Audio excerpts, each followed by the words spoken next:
Nav skaidrāks pazīmes, ka tev ir sabojāta vilmaiņa kā agresīvs izsaukums.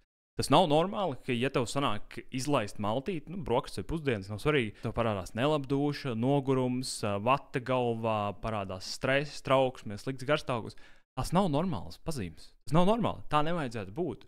Tā ir skaidra pazīme, kad ar tavu vilmaiņu kaut kas nav kārtībā, ar tavu enerģijas ražošanas spēju kaut kas īsti nav kārtībā. Un tas, kas noiet greizi, ir tagad tev nav pārtika vēdrā, kas pat taisno tiek pumpēta tavās, tā enerģija pat taisno tiek pumpēta tavos asinsvados. Tavs ķermenis nevar paņemt neko no rezervēm. Un līdz ar to tev rodas enerģijas deficīts un tev rodas visas šīs problēmas. Un tas ir tik ļoti normalizēts, ka tas ir normāli. Tā vienkārši cilvēkiem ir tas zemes cukurs. Tas nav normāli. Tā nevajadzētu būt. Tas ir tik ļoti normalizēts, ka mēs tiktu kā visos sociālos tīklos ik pa laikam redzēt šos video, kur, ja sieviete ir dusmīga, viņa aizveda paēst, vīrs vai draugs viņa aizveda paēst, un tad viņa pēkšņi kļūst smaidīga, laimīga, saulstariņš, debesis zils, saulspīd. Dāmas, tā nav normāla parādība.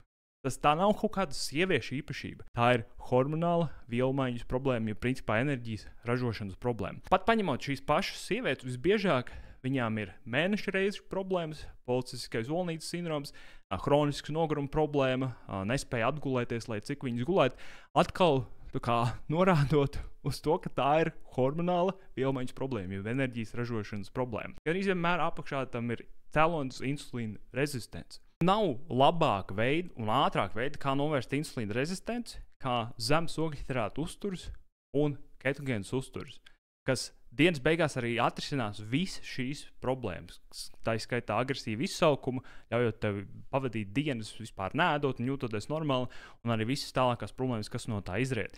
Jo ne terapijā, ne karstā vannā, ne pilatēs nav iespējams atrisināt vilmaiņas problēmas. Tu būsi pārsteigts, ja tu pamēģinās nedēļu, divas šādu uzturu, tev pārsteigs, cik ātri tev pazūd šis agresīvais izsaukums un cik ātri tev parādās veselības, pašsajūtas un garstāvokļa uzlabojumi. Un jo ilgāk tu centīsies ievērot šos klasiskos uzturu norādījumus, tur šķīvi principi, ievērot sabalansēto zirgbarības uzturu principu, kas ir auzu pārslas un graudaugi, jo vairāk tu gribsi šajā dziļajā bezcerības bedrē, ka tur īsti neko nevar darīt.